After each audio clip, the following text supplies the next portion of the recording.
¿Cómo sabe usted si tiene una relación con Dios o realmente solo es que sabe de Dios? No se vaya. Hoy estaremos terminando la segunda parte del primer mensaje sobre lo que es crear una idea, un conocimiento, crear esa relación con Dios. Pero bueno, vamos a entrar en esto. Lo que quiero hacer con esto es que logremos entender que la idea, el concepto, la filosofía que nosotros tenemos de Dios va a determinar la manera como nosotros nos comportamos, va a determinar qué es lo que nosotros hacemos. Y si nosotros realmente nos detuviéramos un minuto a pensar en quién es Dios para nosotros, en esa idea, en ese concepto, en esa filosofía, realmente nos sorprenderíamos de lo que nos hemos acostumbrado a hacer como algo normal. Y una de las cosas que quiero resaltar en eso es la idea de la idolatría a la felicidad. Sí, me escuchó bien. Idolatría a la idea de la felicidad. En el nombre de ser feliz, entonces hacemos muchas cosas que se convierten en una idolatría. El otro punto que quiero remarcar en esto es muchas veces miramos los principios, miramos los mandamientos, miramos los valores de Dios y lo tomamos como un buffet. Este me gusta, este no me gusta, aquel me gusta, aquello también. Entonces empezamos a ver qué es aquello que sí nos gusta y qué es aquello que no nos gusta, y empezamos literalmente a hacer como que si es un buffet de los mandamientos que Dios nos da. Y uno de los mejores ejemplos de esto, quizás no el mejor, pero uno de los mejores, es esa idea que se nos ha dado de que llamemos por teléfono o que pactemos con Dios para que nos haga un milagro. Sé de que usted, al igual que yo, ha escuchado mucho de estas personas que dice, llama por teléfono y pacta con Dios y Dios te hará este milagro. Esa es la idea, de que si usted viene y hace ese pacto con Dios, entonces Dios se va a manifestar. O sea, en otras palabras, usted está negociando con Dios. En otras palabras, usted está negociando con Dios, ¿cierto? Usted le dice, yo te doy tanto y tú me vas a hacer este milagro. O sea, o yo floto esta lámpara y sale el genio. Esa no es la idea. El principio es de que usted puede hacer un pacto con Dios, pero no, el problema viene siendo como cuando hacemos que el fin sea el propósito. En otras palabras, estamos negociando con Dios. Yo hago este pacto, yo te doy tanto dinero y entonces tú vienes y como un genio vienes y haces algo por mí. Eso no hace ninguna diferencia a la razón por qué hubo la gran reforma, porque Martín Lutero se molestó tanto, donde venía su superior y hizo una carta, un cartón donde le decía a sus feligreses, vayan, compren esto y esto hará que ustedes vayan al cielo.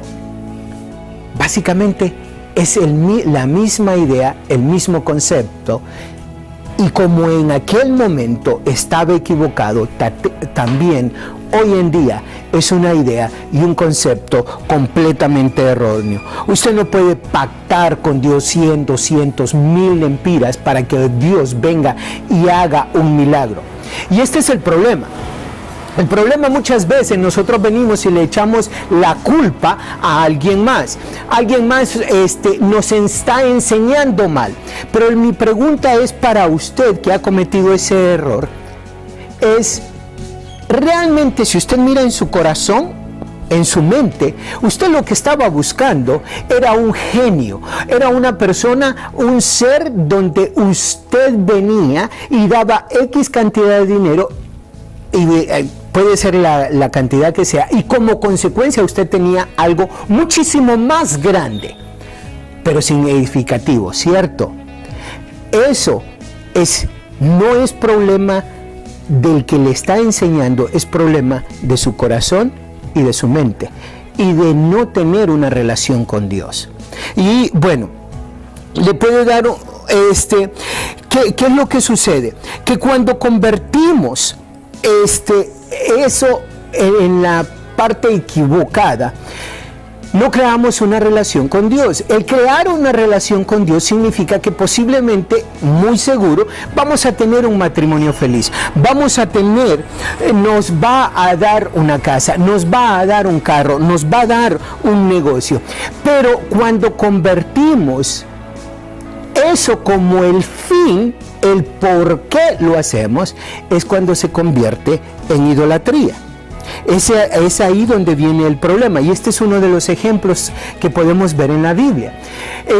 Con Abraham, después de 100 años de estar esperando a su hijo, por fin hace la aparición, aparece su hijo. ¿Usted cree que 12 años, 13 años después posiblemente Abraham no haya puesto a ese niño como su ídolo? ¿Por qué es que Dios le pide a Abraham que vaya y sacrifique su hijo? Porque está mirando si realmente quién es Dios en su corazón y en su mente. ¿Realmente ha cambiado al Dios? ¿Ha puesto a Isaac como Dios? ¿Y qué es lo que sucede cuando idolatramos a alguien? Suceden dos cosas. Uno, el ídolo no puede hacer lo que pedimos. Y número dos, quitamos a Dios de su trono. ¿Qué es lo que sucede con eso? Y usted ha visto esto, madres que ponen a sus hijos como sus dioses. O incluso padres. Diferentes padres de familia que ponen a sus hijos como sus dioses, personas que ponen a negocios como sus dioses, personas que ponen a su matrimonio, ponen a su pareja como sus dioses. ¿Y qué es lo que sucede? Mire qué es lo que sucedió con Abraham en el capítulo 11 de Hebreos, versículo 17 dice: por la fe Abraham, cuando fue probado, ofreció a Isaac, y él que había recibido las promesas ofrecía su unigénito. Lo que quiere evitar Dios cuando hace esto es evitar que Abraham ponga a Isaac como su ídolo. Evitar la idolatría. Bueno, vamos a pasar al punto número 3. ¿Se acuerda? La semana pasada contamos y vimos 2 puntos, y desde el principio les mencioné, el próximo domingo estaremos viendo el tercer punto, y hoy pasamos a ese tercer punto. Dios solo puede ser conocido como Él se revela a nosotros. ¿Y cómo Él se revela a nosotros? Número 1, por la naturaleza. Capítulo 19 de Salmos, dice el versículo 1: los cielos cuentan la gloria de Dios, y el firmamento anuncia la obra de sus manos. Versículo 8 dice: los mandamientos de Jehová son rectos, que alegran el corazón. El precepto de Jehová es puro, que alumbra los ojos. Recuerde, yo le recomendaría, léase todo el capítulo 19, escriba, tome nota, para que después, al final de este sermón, usted va a escuchar o va a ver algunas de las cosas que les estaremos sugiriendo, y necesita haber tomado nota. Romanos 1, el 19 al 20 dice: porque lo que se dio se conoce, Él es manifiesto, pues Dios se lo manifestó, porque las cosas invencibles de Él, su eterno poder y deidad, se hacen claramente visibles desde la creación del mundo, siendo entendidas por medio de las cosas hechas, de modo que no tiene excusa. Punto número B, la palabra. ¿Qué es lo que sucede? Nosotros tenemos su santa palabra, la Biblia, dicho de otra manera. Y mire lo que nos dice sobre la palabra.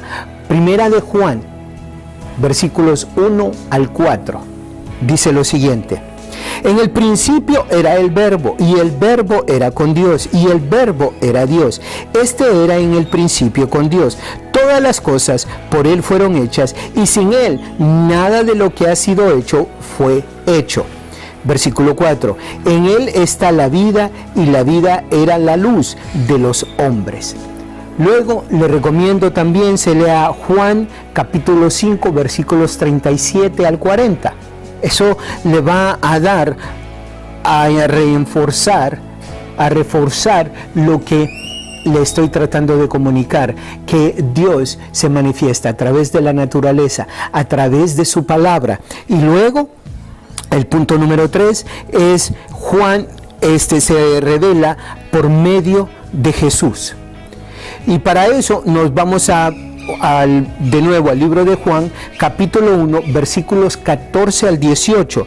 Dice: y aquel Verbo fue hecho carne y habitó entre nosotros, y vimos su gloria, gloria como del unigénito, el Padre, lleno de gracia y de verdad. Juan dio testimonio de él y clamó diciendo: este es de quien yo decía, el que viene después de mí es antes de mí, porque era primero que yo. Versículo 16, porque de su plenitud tomamos todos y gracias sobre gracia.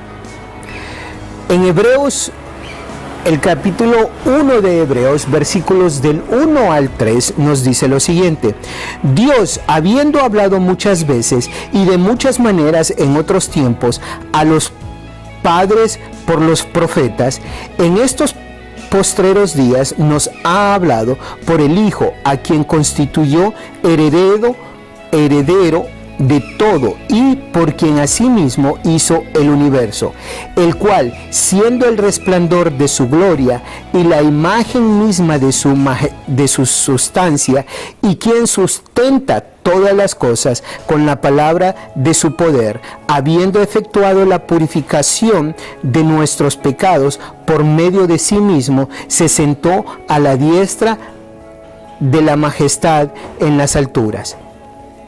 Estas son algunas de las maneras como nosotros podemos ver cómo Dios se ha manifestado: a través de la naturaleza, a través de su palabra, a través de Jesucristo, nuestro Salvador, nuestro Redentor. Ahora, ¿qué es realmente posible? 3 preguntas para que usted reflexione. Número 1, ¿es realmente posible ver completamente a Dios tal y como Él es? ¿Eso es realmente posible? Y la respuesta a esa pregunta es sí y no. ¿Y por qué sí y no? Bueno, le recomiendo que se vaya y lea Éxodos 3, 18 y 20. Juan 4, 24. Mire lo que nos dice Juan 4, 24. Dios es espíritu, y los que le adoran en espíritu y en verdad es necesario que adoren. ¿Cómo usted le adora a Dios? Por eso le decía, sí y no. ¿Cómo usted le adora a Dios? ¿Usted entiende que usted es espíritu y no carne?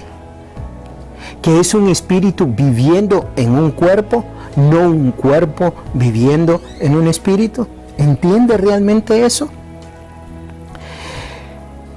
En Juan 14, 5 al 19 dice: Jesús les dijo: ¿tanto tiempo hace que estoy con vosotros y no me has conocido? Felipe, el que me ha visto a mí, ha visto al Padre. ¿Cómo pues dices, tú muéstranos al Padre?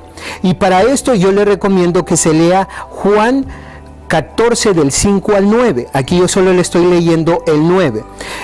Algo más que le recomiendo que se lea es 1 Corintios capítulo 2, versículos del 12 al 14.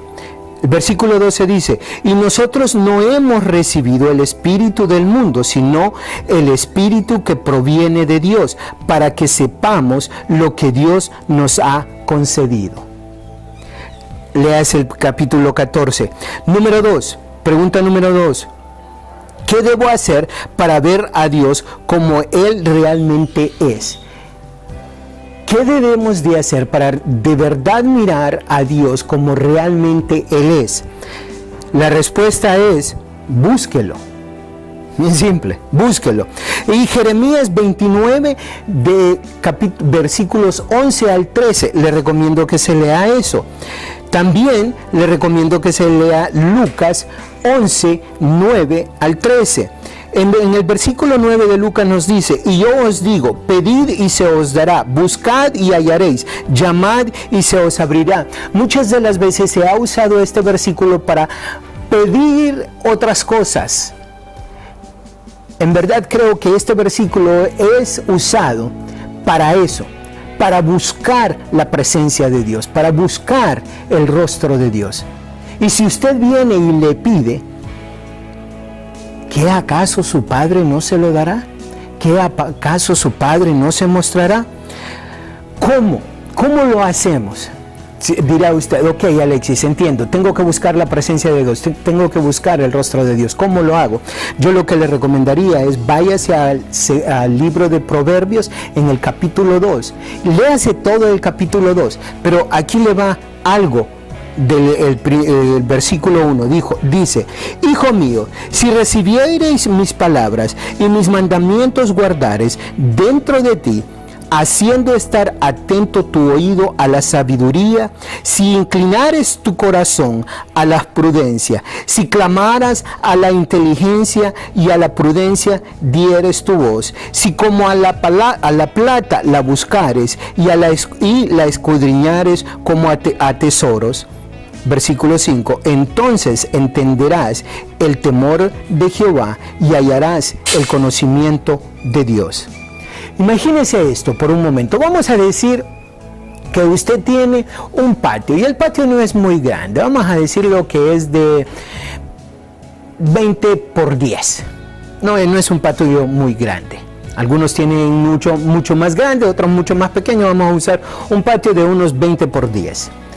Ahora, si yo le dijera en este momento, mira, al terminar este sermón, al terminar el segundo sermón, porque después de este viene otro, pero al terminar el segundo sermón, desde ese momento en adelante, usted tiene 48 horas para encontrar 10 millones de dólares que hemos escondido en su patio. ¿Qué pasaría durante las próximas 48 horas? Estoy cansado, tengo un partido que ver, quiero ir a la playa, ¿Cuántas de esas cosas que usted dice quiero, quedan en un segundo plano? Y usted empieza a buscar esos 10 millones de dólares. Déjeme decirle una cosa, el buscar el rostro, la presencia de Dios, tiene mucho más valor que 10 millones de dólares. Porque quizás usted nunca en su vida logre tener 10 millones de dólares. Pero ¿sabía usted que 10 millones de dólares usted estando en cama no significa nada? 10 millones de dólares si usted no tiene, ¿qué le parece? ¿Sus dos piernas? 10 millones de dólares si usted no tiene sus ojos, 10 millones de dólares si usted no tiene sus brazos, 10 millones de dólares si usted no tiene su hogar, 10 millones de dólares si no tiene sus hijos, 10 millones de dólares si no tiene tantas bendiciones que usted tiene hoy en día en su vida. 10 millones de dólares si usted no tiene salud. Comprende cómo el valor que le damos a algunas cosas no tiene que ver el dinero. Ahora, ¿estoy diciendo que el dinero no sea importante? No. Y en la serie que estamos tratando durante la semana de lunes, miércoles, jueves y viernes, estamos hablando cómo transformar, cómo cambiar nuestra mente y cómo accionar, cómo tomar acción, cómo ser efectivos, productivos. Así que no se me vaya por otro lado. No estoy diciendo que no necesitemos ser productivos y efectivos en lo que hacemos, pero sí en que quién obtiene el primer lugar en nuestra mente y en nuestro corazón. A eso es lo que me refiero. ¿Quién tiene el primer lugar en su vida? Ahora, pregunta número 3. ¿Cómo sabe si está viendo a Dios como Él es realmente? ¿Cómo lo sabe? Uno, le recomiendo esto, agarre el libro de J.L., Las 4 evidencias que tiene el señor Parker en el libro Un verdadero conocimiento de Dios. Estas son las 4 cosas que el señor Parker nos dice en su libro, cómo usted puede definir si usted tiene a Dios en su corazón y en su mente, o si simple y sencillamente es alguien de quien usted conoce o de quien usted sabe. Dos diferencias ahí. Usted puede conocer, saber de Dios, o usted puede vivir con Dios. Esta es una de las cosas. Aquellos que conocen a Dios tienen gran energía para Dios. Número 2, los que conocen a Dios tienen grandes pensamientos de Dios. Número 3, aquellos que conocen a Dios muestran gran audacia por Dios. Y número 4, los que conocen a Dios tienen gran contentamiento en Dios. En otras palabras, cuando usted va a la iglesia, cuando usted hace sus funciones en la iglesia, no importa qué función sea, no importa si usted es el barrendero, o si usted es el predicador, o si usted ocupa un liderazgo, no importa.